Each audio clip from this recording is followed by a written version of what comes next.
Welcome to the first in a series of events commemorating the Research Bureau's 25th anniversary. It's kind of hard to believe, but it really is. My name is Roberta Schaefer, and I'm the President and CEO of the Research Bureau.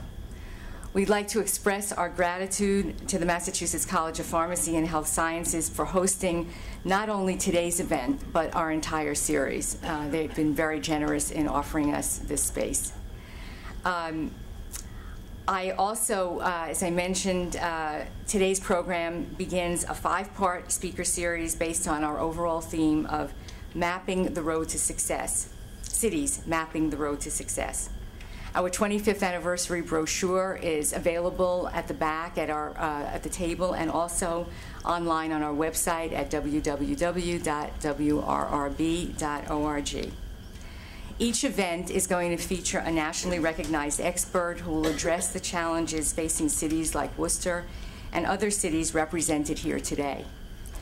These challenges include access to transportation for all populations, raising student achievement in urban education, and the impact of immigrants on cities. Today's talk will offer top ideas for revitalizing cities. The speaker series, like all Research Bureau events and reports, is available to the public at no cost due to the generosity of our many sponsors and supporters. And I'd like to recognize our 25th anniversary sponsors, and please bear with me because we have quite a number. First of all, Commerce Bank, which is our presenting sponsor, and Brian Thompson and some of his staff are here today. Thank you, Brian. Bowditch and Dewey, our leadership sponsor. Thank you, John Medbury is here today, and Richard Foote, and all the other wonderful people we work with at Bowditch and Dewey, George Tetler. And today's event is sponsored by Unum, and I would really like to express my sincere gratitude to Chris Collins, the Senior Vice President and General Counsel of Unum, Jennifer Roy, who's the Senior Communications Consultant, and the other people who are here today from Unum. Our other sponsors include Fallon Community Health Plan, Polar Beverages, Massport, Rand Whitney. They are all supporting sponsors. Fallon Clinic, Saint-Gobain, United Bank, Flagship Bank, Unibank, Benefit Development Group, UMass Memorial Healthcare, Verizon, National Grid, Protector Group, First American Realty, Webster 5, Spillane & Spillane, the Merritt Construction Alliance, UMass Medical School, and last but by no means least, Providence and Worcester Railroad. Special thanks to Andy Davis and his staff at Davis Advertising for designing the beautiful brochure that we have and the evites for this event. The Research Bureau also wishes to express its appreciation to the Telegram and Gazette, with which the Research Bureau has had a very special relationship over the past 25 years, and the Worcester Business Journal, both of which have advertised today's event, and to Hank Stoltz and WCRN for radio for all the work promoting not only today's event, but all of our work. And finally, I'd like to thank the City of Worcester Government Channel, under the direction of Judy Warren, for taping our programs for rebroadcast in Worcester and on other local government channels. And through the innovative work of both Judy and Jessica Jakes, all the Research Bureau programs are available for viewing on the City of Worcester's website. And I want to thank City Manager Mike O'Brien for making this service available to the public. After 25 years at the Research Bureau, I'm still overwhelmed and grateful to have so many people and organizations to thank for our continued success. And I would like to take a moment now also to recognize some of the public officials who joined us here today. Representative Karen Polito, the Mayor Joe O'Brien. I don't know if I saw him yet, but he said he was coming. Former Mayor Connie Lukes and City Councilor Connie Lukes. Barbara Haller, the City Manager, who I'm expecting momentarily. He was on daddy duty this morning. Julie Jacobson, Tim McGorthy, Paul Morano, Erin Williams from the City of Worcester, and from outside the city, we've got Mayor Lisa Wong from Fitchburg, the Mayor of Gardner, Mayor Hawk, and Trevor Beauregard from his team, Lisa Valley from the City of Leominster, Economic Development Director, and Wendy Wilkes, also from the City of Leominster. So we're extremely grateful that you people came from outside of Worcester as well to hear this, and we hope that you will find it beneficial. Thank you. Senator Chandler is here as well. Thank you very much for letting me know that. Did I forget anybody? Okay. Finally, I also want to thank Sandy Dunn, who's the General Manager of the DCU Center and the Chairman of the Research Bureau Board of Directors, for all her support, and all the other board members who are here today. It's now my distinct pleasure to introduce this morning's speaker, Howard Husock. And following his presentation, we'll have some time for questions from the audience. So, and we'll have some mics floating around, so please raise your hand, and one of our staff will bring you a microphone. Howard Husock is the Vice President of Policy Research and the Director of the Manhattan Institute's Social Entrepreneur Initiative. The Manhattan Institute has a project going currently called Cities on a Hill, in which they are looking at issues facing cities and trying to come up with some solutions. He was formerly the director of the Case Studies program in Public Policy and Management at Harvard University's Kennedy School of Government. He's the author of The Trillion Dollar Housing Mistake, a collection of his City Journal essays, and the Reason Foundation study, Repairing the Ladder Toward a New Housing Policy Paradigm. His work has appeared in periodicals such as the Wall Street Journal, Public Interest, the New York Times, and Policy Review. Howard is also a former broadcast journalist and documentary filmmaker whose work on WGBH-TV Boston won 3 Emmy Awards. He's a 1972 graduate of Boston University School of Public Communication and was a mid-career fellow at Princeton University's Woodrow Wilson School of Public and International Affairs. He has served as an elected member of the Brookline Town Meeting, and he was also a member of Brookline's Finance Committee. Ladies and gentlemen, please join me in welcoming Howard Husock.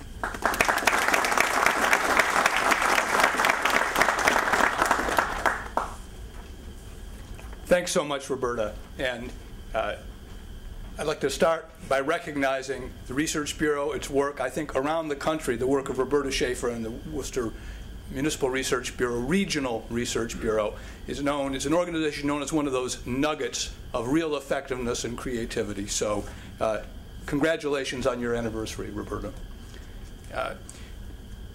I guess I'm supposed to talk about top ideas for cities. I don't know if these will be the top ideas, but I'll try to bring to you some of the things that we're thinking about at the Manhattan Institute.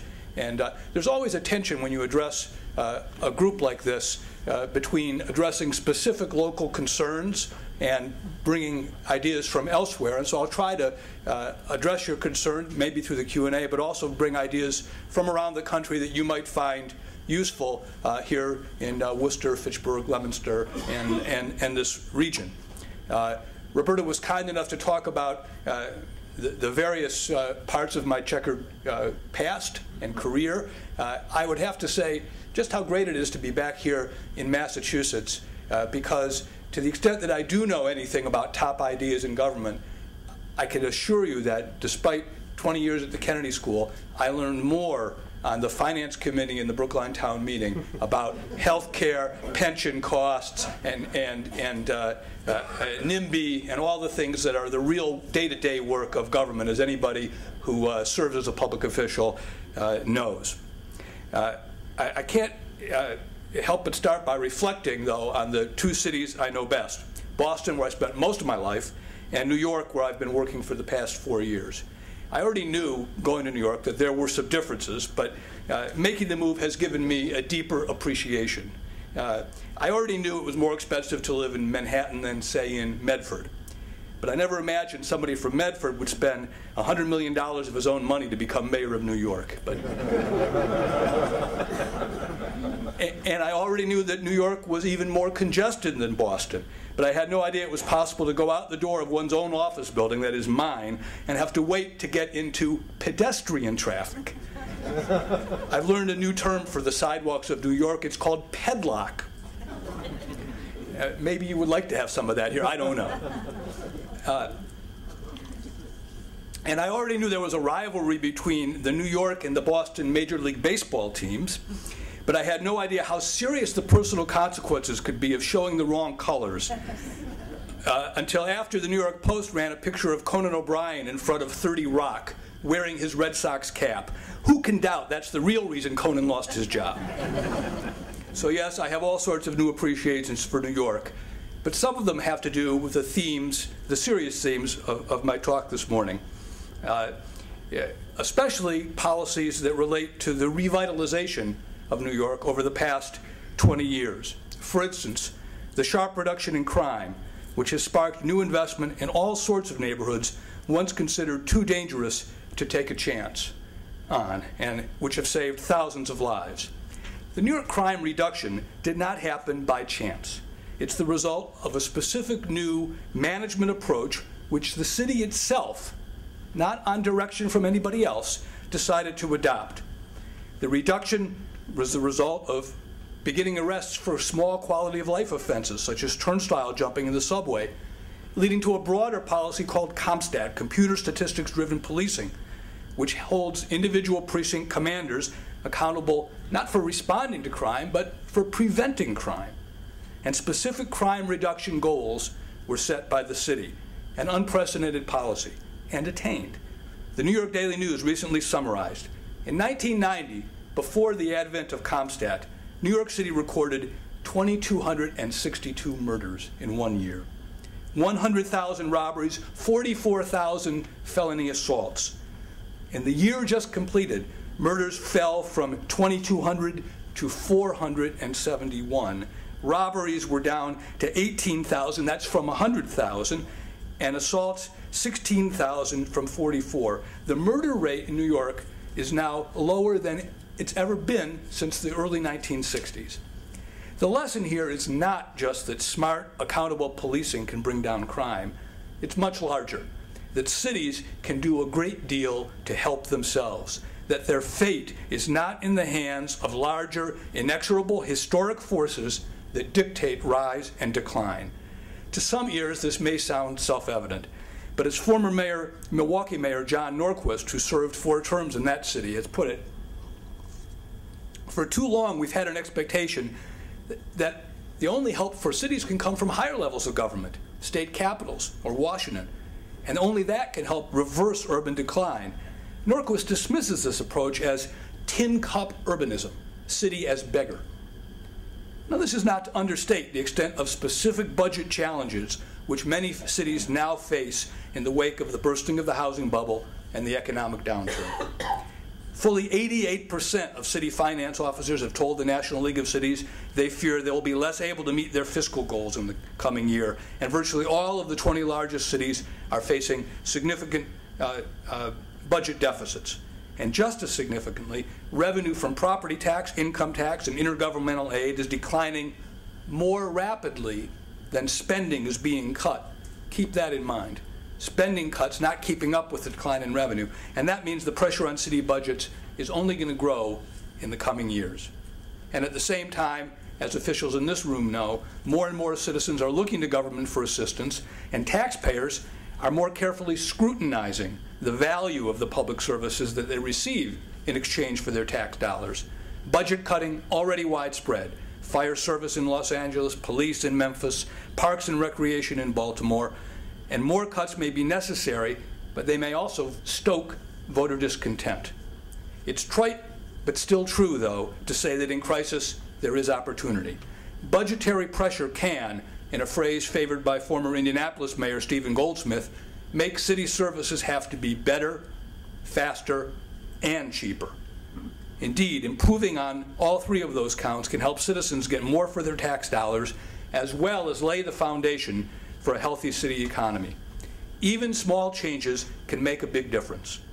Internet and telephone-based portals such as New York's 311 and Louisville's City Call system allow citizens access to information, to file complaints, and receive responses, It's changed the way city residents relate to municipal government and helped incentivize provision of high-quality public services. Pay-per-bag garbage disposal, once little known outside Seattle, has spread nationwide, enabling jurisdictions to reduce their disposal costs. No one can be sure that new initiatives will succeed, nor can there be guarantees that innovations that work well in one jurisdiction will work well in others. But this is not the time to look for a bailout aimed at allowing municipalities simply to keep spending at the same level in the same ways. It's the right time for new ideas. The Manhattan Institute, where I serve as vice president, has long taken a special interest in the health of cities. Through our quarterly magazine, City Journal, and our website that Roberta mentioned, Cities on a Hill, we try to provide a platform both for criticism of urban policy and new approaches that cities may use to position themselves and for ideas which hold the potential to make them more attractive, places for business to start or expand, for households to move into or stay. I'll discuss in a little bit of detail two issues which are personal interests of mine currently: public housing and prisoner reentry. Public housing first. There are hundreds of thousands of public housing apartments spread across the United States, some 180,000 in New York City alone. Not only are many such projects dangerous, not only are they the locus for long-term poverty and dependency, they can blight the neighborhoods that surround them. Because the land on which they stand is owned by a public authority, it stays fixed in its use, moreover, even if it has the potential for a higher and better use. In other words, if a developer had an idea for reuse of the site in a way that might generate jobs and tax revenues, the presence of public housing could effectively block such plans. We have, however, begun to see promising demonstrations of reform approaches. The best example is that of Atlanta, where the housing authority has literally demolished virtually all the apartment complexes that it owns. More than 14,000 apartments in 43 housing developments. It's replaced some with privately owned, tax-generating apartment complex in which some units are set aside for returning public housing tenants. But some 60% of nearly 50,000 tenants have received housing vouchers. But they were not open-ended vouchers in ways that have proved problematic for many cities. I know, for instance, Brockton and Fall River here in Massachusetts. Instead, because of a waiver they obtained through something called the Moving to Work program for HUD, all Atlanta tenants are required to work at least 30 hours a week or be enrolled in school full-time, as verified by their landlord. As a result, employment among public housing tenants has risen from as low as 13% in some projects to more than 60% today.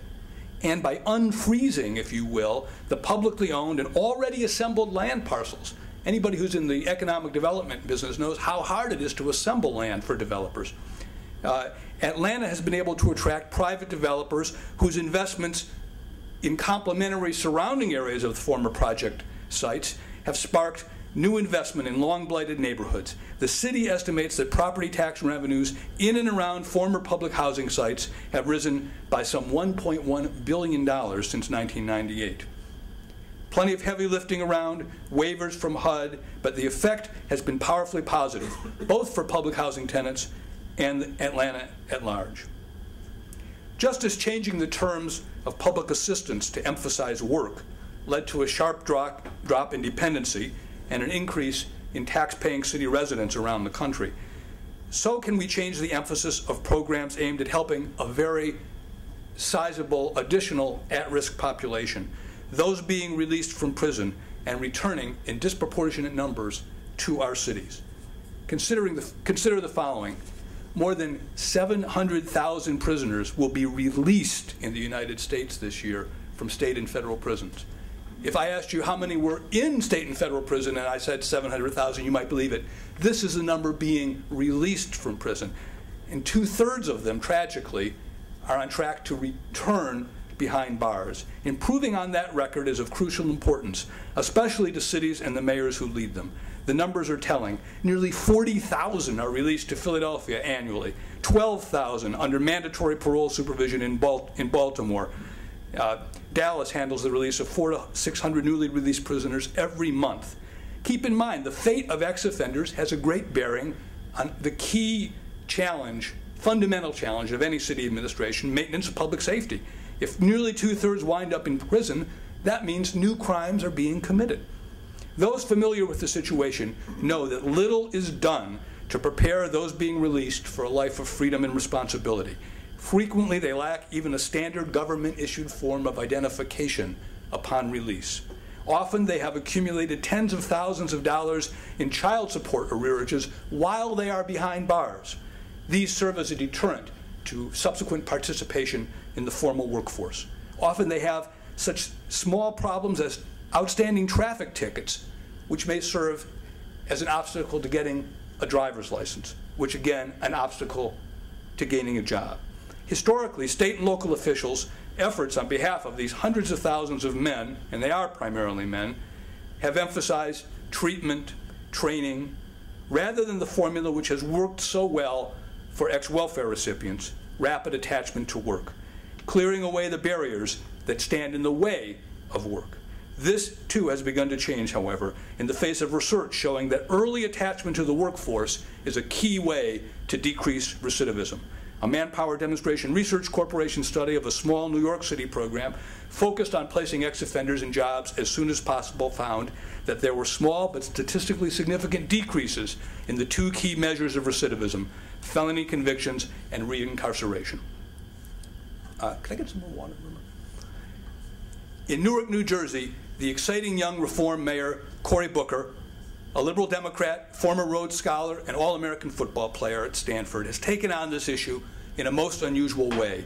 He's forged a network of nonprofit social service organizations paid for by a combination of a small federal grant and matching philanthropic donations. Think about that. Philanthropic donations matching government money. Most unusually, he has opened, again with philanthropic dollars, an office of re-entry right in City Hall, whose main task is not to provide the services itself, but to monitor that network of organizations charged with placing people in jobs. Their contracts provide for the possibility that grant payments will be withheld if they don't meet job placement targets. The long-term idea here is a broader one that I'm sure many public officials have heard the buzz about: performance management, based in City Hall, rewarding good performance, steering additional funding to the good performers.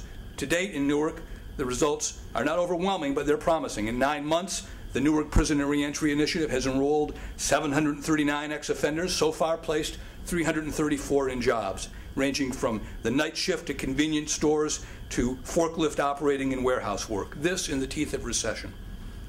There are a number of threads which unite the two examples here that I've discussed. In both instances, the efforts undertaken were not simply improvements in standard operating procedure. They were departures from past practice. Moreover, no external authority required the officials in these cities to undertake these initiatives. In both cases, officials new to a situation decided to do something different. In Booker's case, to take on a role the city had never even played.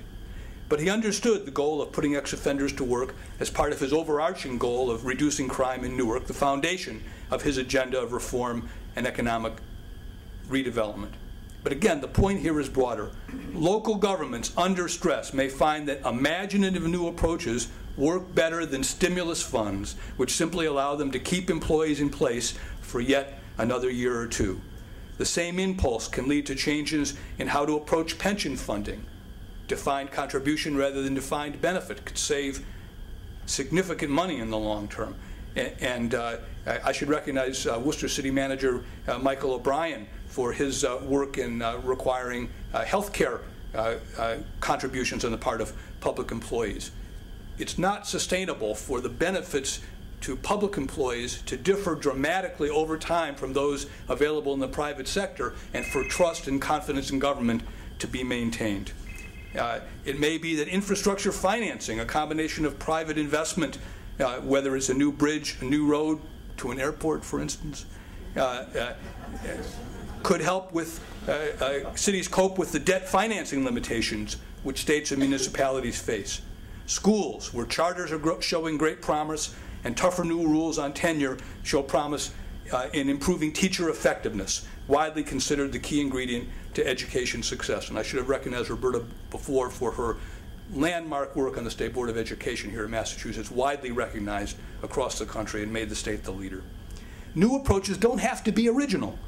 Copying good ideas doesn't make them any less good, nor need they be grand. Increasingly, for instance, cities under the influence of the new urbanism movement are doing something which seems very minor, connecting formerly dead-ended cul-de-sacs, making it easier for minibuses to move into those areas, improving traffic flow, helping fire engines get there. Small things can make life better. Cities, in other words, again, can take it upon themselves to improve themselves. They are, like all jurisdictions in the United States, competing both for new people and new investment. All sorts of factors which are within their own span of control matter greatly in this contest. For instance, the length of time and the cost to obtain a building permit, the number of criminal cases cleared by authorities, and the speed at which that occurs, the safety and cleanliness of public spaces, even the existence of inviting public spaces where conversations can take place and ideas among biotech entrepreneurs can flourish. All this for what I call the preconditions for prosperity. That's government's role, not to chase employers, please come to our city, we'll give you a tax break, but rather lay the foundation for growth and ultimate economic dynamism. Effective cities can also call attention to the many examples of non-governmental, philanthropically supported efforts to give those of modest backgrounds the means for self-improvement. We at the Manhattan Institute have, since 2001, been recognizing such groups through our annual Social Entrepreneur Awards program. We have found programs that help immigrants with professional backgrounds, we mentioned immigration, get jobs commensurate with their skills here in the US. Federal programs tend to push people into whatever job people can get as soon as possible, even if it's chicken plucking and you have a medical background, right? Upwardly Global, based in San Francisco and New York, tries to help professionals, immigrants with professional backgrounds, navigate the regulatory maze in the US. Year Up, based in Boston, helps average high school students. Everybody's talking about, let's get people from the inner city to Harvard. Well, there's going to be some, and you want to do that. But how about average urban high school students prepare for back office IT and hospital jobs? In part, they do this by requiring them, get this, to attend current events classes, based in the recognition that fitting in at the water cooler may matter more in success in the workplace, or as much as the skills that you bring. Cities don't need necessarily to fund these sorts of groups. It might even be counterproductive to do so. But when social entrepreneurs need help with licensing or building permits, they, just like for-profit entrepreneurs, should get it. The time has come to get over the idea that cities are inevitably places of crime and poverty, and that doing something directly about each, and only those, is the essence of urban policy. This is not just a question of how to deal with those problems. Cities, historically and currently, are the key foundations of prosperity and economic dynamism. And I know that your next speaker in this series is Ed Glazer, who is one of the great authorities on the role of cities in economies. They're the places where social and economic freedom take root and bear fruit. They provide the venue for uplifting the poor and the immigrant. This is the vision of the city of the great urbanist Jane Jacobs, who led the first assault on eminent domain when she resisted government-led demolition programs called urban renewal in her landmark book, Death and Life of Great American Cities, based on her understanding that new ideas need old buildings, cheap space where ideas and businesses can be born. I think maybe a biotech park, if it's cheap, that would fit her idea too. In this conception of what we might call the entrepreneurial city, government has a crucial place, providing for public safety, safe public spaces, arranging but not necessarily providing education. This is the vision of cities as entrepots in the tradition of Hong Kong, pre-Soviet Odessa, Renaissance Florence, or the cities of the Hanseatic League, which built Germany. Safe places filled with ambitious and energetic residents, cosmopolitan crossroads where cultures cross-fertilize each other, low tax places which look to create wealth, not redistribute it. As the Greek poet Alcaeus put it in 600 BC in discussing the cities of Greece, not houses finely roofed, nor the stones of walls well built, nor canals, nor dockyards make the city, but men able to use their opportunity. It may seem a long way from such a vision to the daily tasks of municipal governance, but the connection indeed is there. Thank you very much.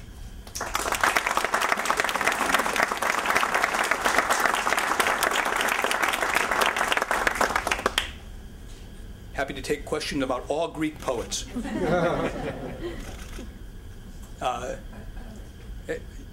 You want me to choose? No, I'll do it. Okay. How important is a vital downtown to urban revitalization? Well, there have been so many efforts. You know, we've been through more than a generation of efforts aimed at revitalizing downtowns. You know, in Buffalo, first they closed off the Main Street. Now they're getting rid of the closing off of Main Street. You just start to have the sense that there's a Zen quality to this. If you don't try to do it, it might happen. It would be lovely to have a flourishing downtown. But I think, you know, we've seen parking garages built, subsidized hotels. None of these have created the kind of buzzing downtowns that we really associate with vital cities. And so I think the best thing we can do is to find out those things that get in the way of, it could be tax classification might hinder new business development. It could be that traffic flow is unfriendly to pedestrians. But rather than saying, how do we recruit a Bass Pro Shop or something like that to our downtown and that will equal revitalization, I think it's better to lay the foundation. It would be lovely to have a nice downtown, but I think aiming for it specifically is not likely to be successful. Yes, hi. I recently came across an old article by you from 1990 in the Public Interest about the triple-decker house. Yes, sir. In which you argued very strongly in favor of it as a way to provide affordable housing strictly through market forces. Worcester, as you know, and as you indeed argue and discuss in that article, has a large stock of triple-deckers. I wonder if you could just sort of update your thoughts on that and say something about what role a triple-decker might play in the revitalization of the residential housing market. Right. I am in fact, and if you know, the web is scary. I'm glad you found something that I wrote that you liked.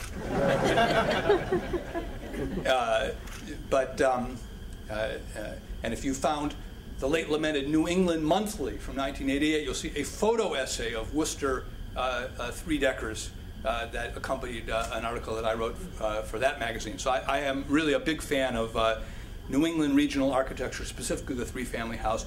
I think one has to understand you know, I wouldn't want you to conclude from that well, we just have to do whatever we can to get new three-deckers built, right? That isn't it. Nobody planned, you know, the 15,000 three-deckers that exist in the city of Boston. That's a lot of houses. 45,000 apartments, 5 immigrants in every, or 6 in each one. You might have had 200,000 people living in three-deckers in Boston in 1900. And nobody said, let's have a three-decker program, right? Not at all. But it was relatively easy to build. You didn't have zoning barriers to the construction. And so, and crucially, you could build at high density levels. Cities should be dense places to the extent that we say, well, we should have new houses, but they should be on suburban-sized lots. And then we wonder why they're so expensive and why we have to get subsidies from MHFA or whoever to bring down the cost. Well, we build in costs by insisting on certain zoning and building code specifications. The three-decker worked because people were willing to countenance 3 apartments in one structure, 2 entrances only, clotheslines out back, right? That's what affordable housing is based on low-cost housing. If you allow the regulations to bring down the costs, you will see a new flourishing, whether it's of three-deckers or maybe there's going to be something else. You know, maybe the city might want to consider a competition. I'm sure the Harvard Design School would love to be involved in it. What's the successor to the three-decker for the 21st century? What would low-cost affordable housing really look like? And I bet you'd get some really good designs. So three-deckers are still important, not because they're 3 or not because they're deckers, but because of what they say about the environment which created them. I would say you, but she's in charge. Good morning. My name is William Grohl. I heard you mention prisoner reentry. I'd just like to say Worcester shares an unfair burden. We have something called street releases from the county jail, and they virtually come out with no money, nowhere to go. In some cases, they get dropped off right in the city. What suggestions do you have on changing that around? We found it very, very difficult to address that. Yeah, I think that shows some of the real challenges that one has in government. Whether it's the Worcester County House of Correction, which is, I assume, what you're talking about, right? Or a state correctional institution. What's the incentive? What's the goal of the authorities who run those institutions? Keep them safe while people are inside. Prevent outbreaks of violence. Make people serve their time. And then, my job's done. And what we need is some way to knit together pre-release and post-release. I don't think that's an expensive thing. What it really requires is for the understanding of the jobs of corrections officials to be altered so that if there were a requirement that everybody come out with at least, a certain amount of money, identification, a change of clothes, some address to which they are going to go. The key to changing that is to make corrections authorities understand that that is part of their job. Now, ideally, there would be something more going on behind bars to prepare people for release as well. But coping with, as I said, back child support owed, there's all sorts of ways that can be dealt with. But if it's a problem that the city is experiencing, the only thing I could suggest would be for city officials to talk to county officials and say, can you change your protocol? Anybody who's worked in government knows that programs are fine, but protocols are what matter. Routines are what matter. How can you change the routine so that everybody comes out with state-issued identification? Small things like that. They don't have to be expensive. I can't have a grand plan, but I think that small things could help. Thank you. I enjoyed your conversation with us this morning. You touched a bit on restoring trust and integrity to government and the issue of public pensions. As a state elected official and state representative from Shrewsbury, this issue is obviously front and center. And I'm wondering if you can touch upon how, or recommend how to successfully transition over to a defined contribution system, and whether other states have done so successfully and where they are. Yeah, I'm not aware of a state that has done so yet. We have a document. Do we have copies of it, Roberta? We sent them up in advance? Yes. We actually have a proposal by one of our fellows, E.J. McMahon, who runs our State Policy Center for New York, on converting to a defined contribution. His proposal is you have to close the plan that you have now to new entrants. That there's basically no way that you can convert, because in many cases there are contractual, even constitutional promises to current state employees. And so the least bad solution is to close the existing plans to new entrants and begin to require to change over to defined contributions, standard in the private sector today, for new employees, and try to figure out how to finance the existing debt load, but at least come to terms with, well, how big is it? And maybe we can make it stop growing. I don't think that's a silver bullet, but I think it's at least somewhat realistic. Howard, as a representative of higher education, I'm wondering if you can comment on the synergies between higher ed and municipalities and models that you've seen where that synergy has been very productive for both. I have a feeling you think it's productive. I assume it is. Well, it's interesting. I think so many cities think it's going to be productive, and they're saying, well, we can seed high tech because that happened in the research triangle, and I guess I would say, you're very, very fortunate in this area to have installed human capital, to use that economic jargon, of Holy Cross, of WPI, this institution here, the College of Pharmacy, UMass Medical, and everyone that's in your consortium that I'm not remembering right now.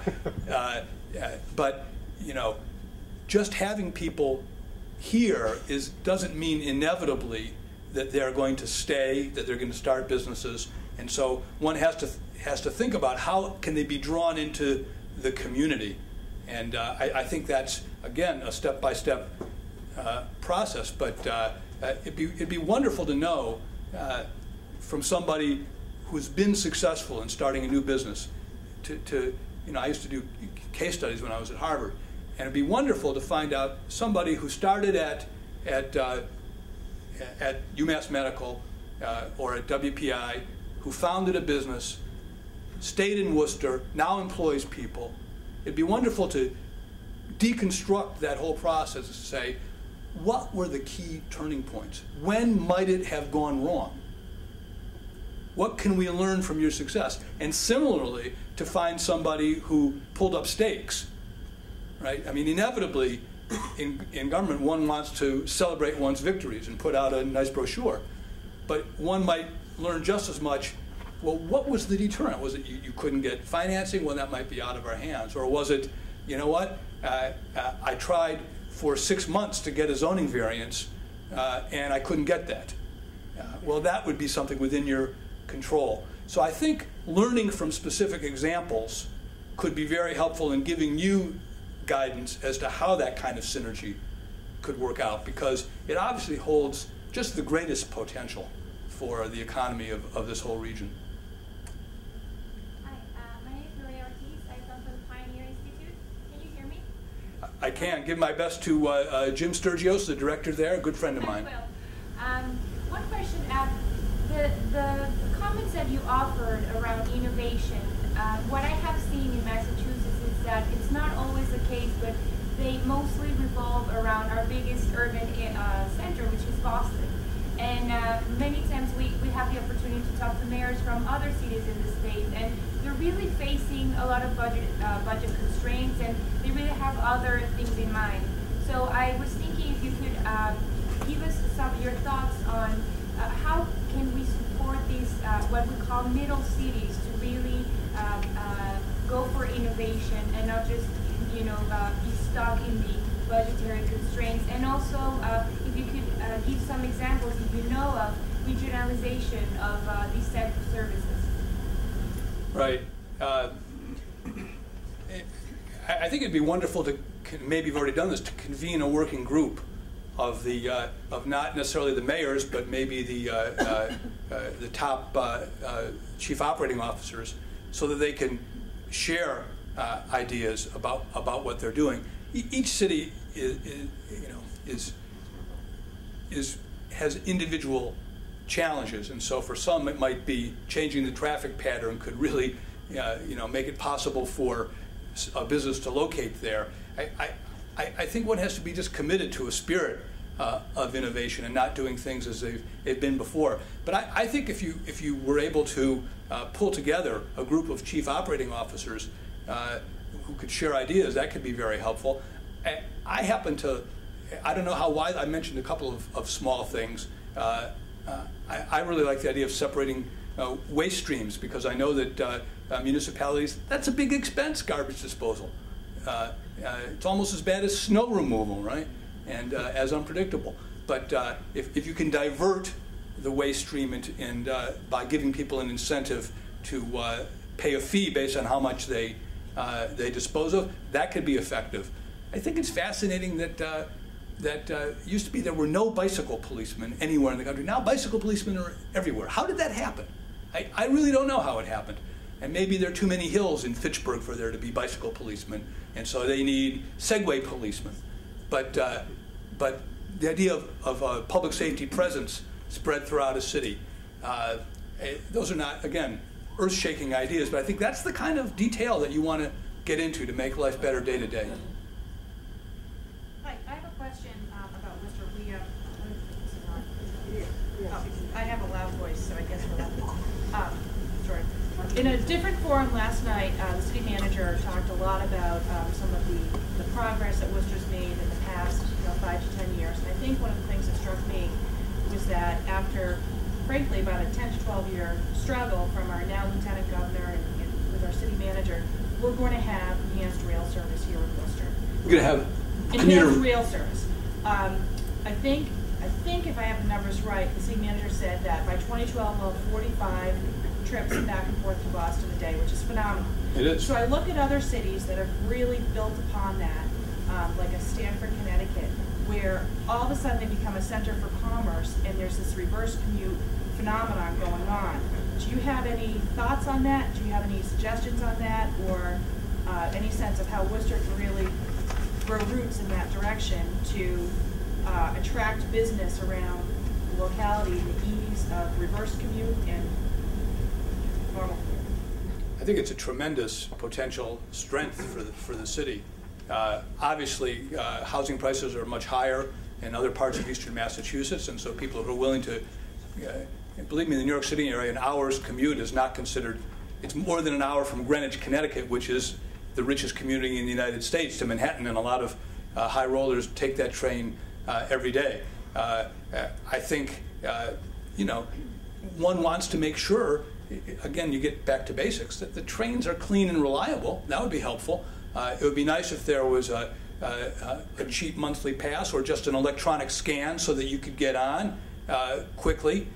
It would be nice to make sure the stations are really clean and well lit so that there's a sense of safety. It might also be, Roberta mentioned access to transportation.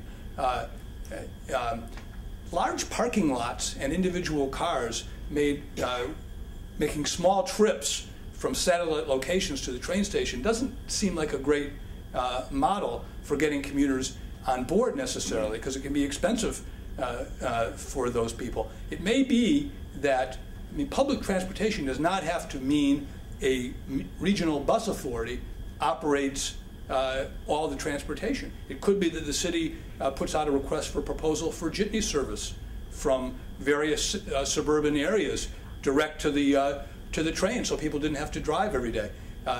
I'm not saying people should be forced into that. If people want to drive, maybe they prefer that. But I think a lot of people would like to have the option. And it may be that small entrepreneurs would want to operate that kind of low-cost transit service, and it could provide opportunity for them as well. But I think the possibility, the spin-offs of rail freight are obviously, if that could be linked to air freight, fantastic possibilities. Again, the city is seeding the garden here. It doesn't necessarily have to envision all of the industries which may arise as a result, but I completely agree that a reliable and attractive rail service, you're competing with people's SUVs, could be a real boon to the city. Yeah. Question for you. Do you want to wait? Do you want the microphone? Sure. This is the city manager. 351 political subdivisions of the Commonwealth. Yes, sir. There's 13 to 15 great cities of the Commonwealth that have historically been the catalysts. They've been the centers of innovation, entrepreneurship since the dawn of time. As you look to today, our ability to revitalize is going to be based on a specific set of incentives that allow us to lower our costs, because inevitably when you look at 351 subdivisions of the Commonwealth, all competing for a base of business, for tax base, for jobs and expansion, so goes those cities, so goes the Commonwealth, so goes those other political subdivisions. Inevitably in that, because each of those political subdivisions is fighting for their own vitality, for their own expansion, for their own tax base and the like, you're going to end up in a situation where it's going to create a suburban-urban issue legislatively. Because you've only got a certain block of legislators, a certain block of people pushing for those special incentives to allow cities to lower that price point. Because it's a global competition, whether it's existing business or new business, they're going to be looking to make sure they're competitive in that global economy. How do you overcome a suburban and urban issue to try to push through legislation specific to help cities, allow them to be able to compete on that stage? Well, I guess I would see that not as the first resort, but rather I would humbly suggest that one wants to find out why are costs higher in cities. is that inevitable? What are the elements driving higher costs? And I think that is not a simple question. So for instance, people say, well, we have lots of nonprofits and they don't pay taxes. Well, but the value of those nonprofits spins off in terms of jobs and the capitalize in the values of homes. So one wants to know, what are the benefits packages for city employees versus suburban employees? What are the drivers of cost? And to me, to go to the legislature and say, help us, one has a stronger case if one says, well, look, we are doing this to help ourselves, to really scrub those costs and figure out what they are. And then once one has really made the effort to lower costs, and it can be changing what you're doing on healthcare contributions, that is huge. Roberta said $50 million in savings. That's unbelievable. And you know, the benefit packages are a very, very significant portion of the cost. And I understand that there's a labor environment in which it's very difficult to make progress. But I think that there's more of an opportunity to make progress on labor cost issues today because the general public is hurting and is not as willing to accept this differential. I think this is an opportunity to try to bring back into alignment labor costs, which are the biggest part, I assume, of your budget. So I would try to make progress on that. And once one has done that, then I think you can go to the legislature with a stronger case to say this is where the incentives need to be targeted. And again, if you make it easier to develop, if you make it the place that businesses that are here want to expand in, then you have a stronger case as well. Can you comment on the role of the private sector here besides contributions of money, and then more specifically what smaller locally based companies such as community banks can do to help in the revitalization process? Right. Well, I think one of the shibboleths of urban revitalization last generation has been, let's attract a big new employer. Let's provide tax incentives so that the old mill becomes a Toyota plant. And I think that is just not the right way to go about it. I think then you are in a race to the bottom with competing jurisdictions. I think what one wants to do is to nurture the small businesses. I mean, there was a time when Starbucks was one coffee shop in Seattle, right? And you don't know, just because they're not already a household name, you don't know who could become the next really important employer in the city. And so the key is to have a predictable, modest tax environment, modest regulatory environment, so that these seedlings can grow.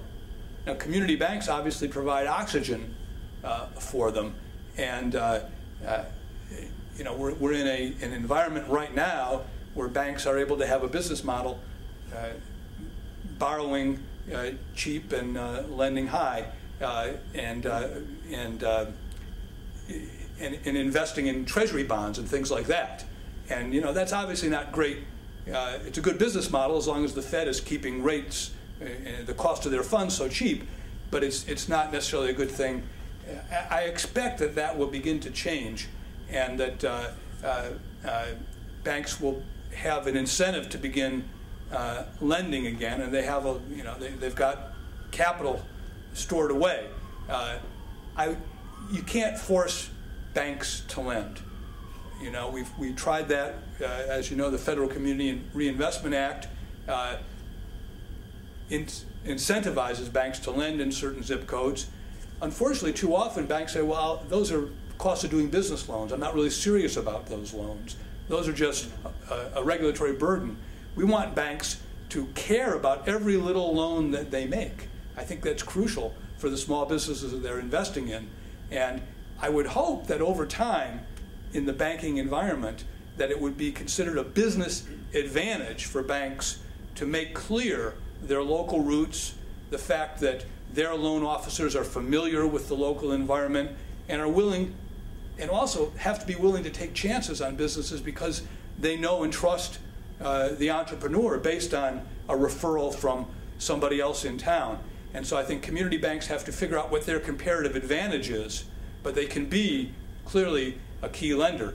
And I mean, your first point was, what's the role of the private sector other than being a sort of, I mean, there are no economically dynamic cities that do not have a foundation in the private sector, do not exist in history. And when the tipping point comes and more people are employed by government and nonprofits, that's not a good thing. You spoke about cities, I'm Connie Booth, past mayor and current city councilors. You spoke about cities under stress being the incubator for creative ideas. And you also referred to phenomena like Three Deckers sort of gaining momentum on their own.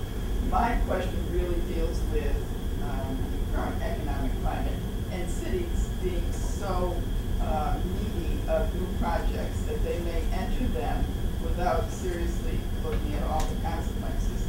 The question is, to what extent can cities realistically plan for their current and future needs when they're faced with economic priorities to create new jobs and an economic climate like the current one that requires us to respond to any seduction of new jobs and new projects? I think you have to be, I think I'd have to answer that on a case-by-case basis, Some projects are good and otherwise some give you a near-term infusion of cash, but they're really a long-term problem. I mean, I think one wants to be, the point I was making about public housing is ultimately cities really want to see their land go to the highest and best use. And so you have to be careful about allowing development in the near term that might ultimately get in the way of what could be a better use in the future. So, new parking garages, I don't know. It doesn't seem like a great idea, even though maybe there's a parking problem, because there's got to be a higher and better use than a parking garage. Does a convention center make sense? Well, we probably better not go there. But one has to be careful, especially about subsidized projects. I think that the history of subsidized projects is seldom a happy one, unless they really are seeding human capital. I think, obviously, UMass Medical has made a huge difference around here. That really is an investment. We hear the government talking a lot about investments, and a lot of it is just paying people who are already on the payroll. But new institutions which have those kind of spin-offs, I think one wants to look at the quality of the projects before just taking the money. Good morning. A little bit of a little Bob question, but if you would indulge me, I guess my question is, cities like Worcester have a very modest amount of resources to help companies grow or to recruit companies, and it seems, in my limited experience prior to my current role, I worked for the congressman for 2.5 years, and it seems to me that we spend a lot of resources trying to recruit companies and looking for those big companies to come here, looking for what I call those home runs, right? But the problem with that is cities like Worcester are competing not just against cities across the state, we're competing with cities across the country, and it's kind of a race to the bottom. Who can kind of sweeten the pot in such a way that you're at the end, it seems like your return and the investment becomes too high. So I guess my question is, if cities have limited resources, are they better spending those resources working with existing companies that are here and trying to get them to stay and grow, or should those resources be better spent trying to bring companies to come here? Where do you get the best return, I guess, for those investment dollars, the economic development dollars you have?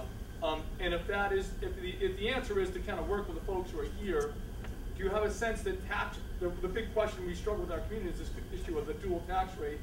Is taxes one of the huge things that you see as a barrier, or is it all the other stuff, some of the stuff you've talked about, that kind of makes a community exciting and viable? But the biggest one is, where do we invest our dollars? Do we try to bring people in, or do we work with folks we've already got? Well, what's New Worcester's comparative advantage? Right. Does Buffalo have UMass Medical School? No. Right?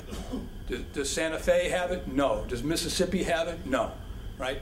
So you got to go with what you got. that are real advantages, and I think the spin-offs are what has to be nurtured.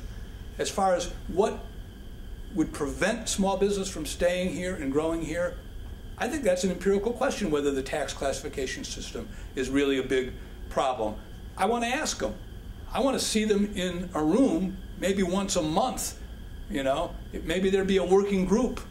Maybe people who are thinking about getting, or just took out a business permit application, right? Maybe one wants to actually chat with them, find out what gets in their way, because there's no doubt to me that those are the seedlings that you want to nurture, because they're already here and they have the potential for growth. And if you give away the store to get big retail, or they're just going to play you, I think. And by the way, you know, on the question about is it good to have a flourishing downtown, well, one of the comparative advantages of cities today, every mall has the same stores, right? Have you been there? Right? If you can make a downtown that has specialty stores because you've got cheap space and easy permitting and safe streets, I think people will come for that kind of thing because it becomes an urban experience. And the malls can't compete with you. They're not nimble enough. About state aid reliance, especially in cities and towns that are more than 50% reliant on state aid. Right. You know, the structure of the tax system in the Commonwealth, obviously, because you have limited sources of revenue, that's just how it's set up right now. All the sales taxes go to the state, they get redistributed, you know, so there's going to be some inevitable reliance on state aid. One would hope that one could reduce that reliance over time if your state officials understand that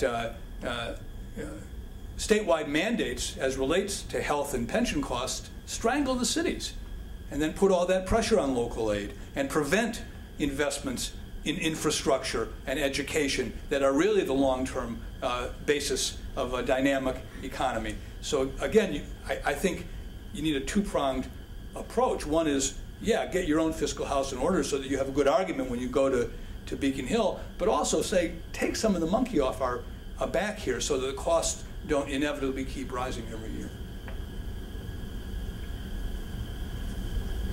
I'm not in charge. I'm not in charge. I'm, of course, a great believer in organic development. If you provide walkable streets, if you provide, you know, an ambience that will encourage people to gather, to walk. That's why New York it's kind of everything, like the same city. Right. Simply because you've got a huge amount of people on the street. And Worcester and, frankly, a lot of Massachusetts is just simply a car culture. So that people, you can't even have small development because the people in cars will go right by it. So how could you encourage that kind of thing? It's a serious problem here. I'm not just making this up. It's a serious problem. There's also a perception of danger because they don't walk around. And so the car people think that it's dangerous. Yeah, no, I said it in my prepared remarks, but you know, it sounds boring when you talk about public safety and saluting public safety officers, and everybody thinks it's all cliched. It's the basis of cities. You can't flourish. You know, there were a lot of people walking around New York in 1990 when there were 2,200 murders, and a lot of people leaving the city too. Remember, the population was down close to 7 million. Now it's back above 8 million. That's unbelievable. And public safety made the difference. In terms of the car culture, well, I think you need some assurance. And people look at numbers. They go on the web and they look at where you can even have websites that make it clear where crime is occurring and where it's dropping, because people tune into that kind of thing now. So a message that makes clear if crime is falling, if it's falling, you can get that message out today to people in ways that you couldn't get out before that are credible. But as far as the car culture also, that's a zoning issue, you know. The city should not emulate suburban jurisdictions with wide streets that are essentially thoroughfares except for a few connecting roads, with suburban-style development on the fringes. What made cities cities are dense development with small street patterns. And that creates the pedestrian culture. And so to the extent that you have that already, and I don't know Worcester enough to say where it is, build around that. Or to the extent that there are new projects downtown, build them in that dense kind of a way, because that's what cities have historically been. And that does lay the groundwork, I think, for your phrase, which is a great one, organic growth. Howard, thank you very much for coming here and kicking off our speaker series. My name is Eric Schultz. I'm involved in healthcare here in the Commonwealth. We talked a little bit I'd just like to say, Roberta warned me you were going to be here. I was a member of the Harvard Community Health Plan before it was Harvard Vanguard, when it was 3 stories on the bottom of an apartment building in Kenmore Square. I was in it for 30 years, and I'm sure Fallon is just as good. I'm just not familiar with it, but it's really great. Well, you know, I'm present. I know, there's ratings, I know. I shouldn't have talked. No, we're glad you did. So we talked about health insurance costs, very important and a big aspect of any municipality costs. One of the items of healthcare delivery and financing I'd be curious to get your thinking on is the role that healthcare delivery plays in the strength of each of our cities. So if you look across the Commonwealth, Boston, Worcester, Springfield, healthcare systems are a very important part of the economic engine. And yet, paradoxically, they are also the driver of the health insurance costs. 90 cents of every dollar of health insurance comes from the cost of care delivery. And our cost in Massachusetts is not only the highest in this country, but in the world, per person. So we've got these great institutions driving our economies and supporting it, but yet also driving the highest cost for insurance. What do you see coming down the path? Are we going to be, stepping on our own economic feet, or are we going to find some way of getting out of this quagmire? Well, the question of healthcare cost control, which is really where you're getting, is going to be talked about at a certain summit today, I think. And so obviously it's on the minds of people all around the country.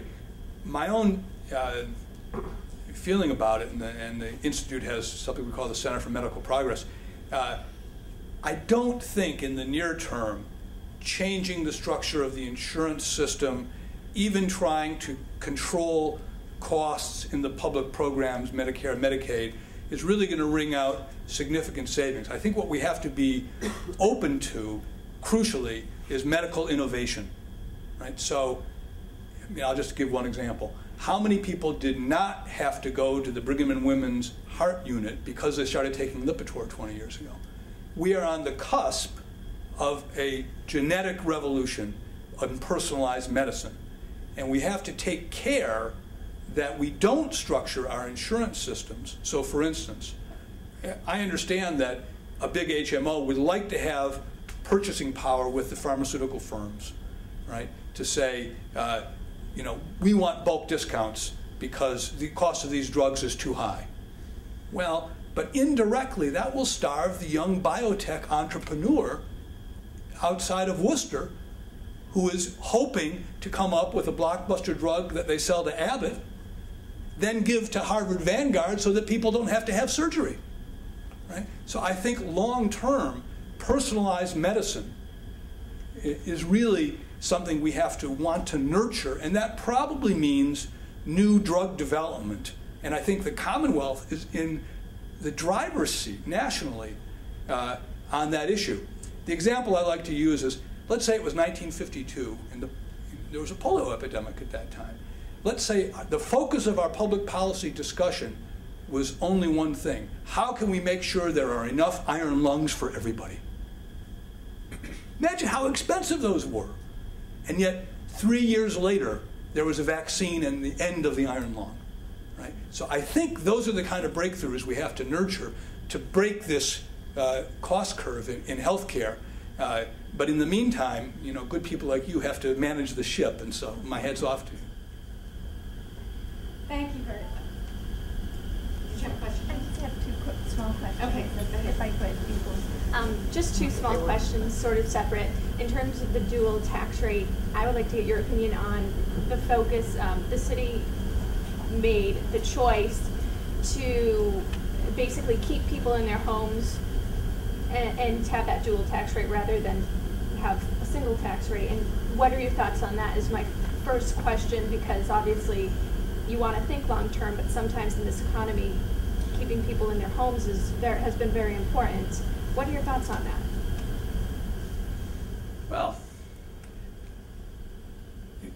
again, you have to get into, unless you're really committed to cost control, then you're always going to be pitting one group against another. So to me, the long-term future is cost control and growth. And, in the near term, if I were in the city manager's shoes, well, yeah, you may have to make hard choices like that, but you also have to have a commitment. Yeah. To me, business is the future of the tax base long term. People talk about, well, how do we get more housing? How do we get affordable housing?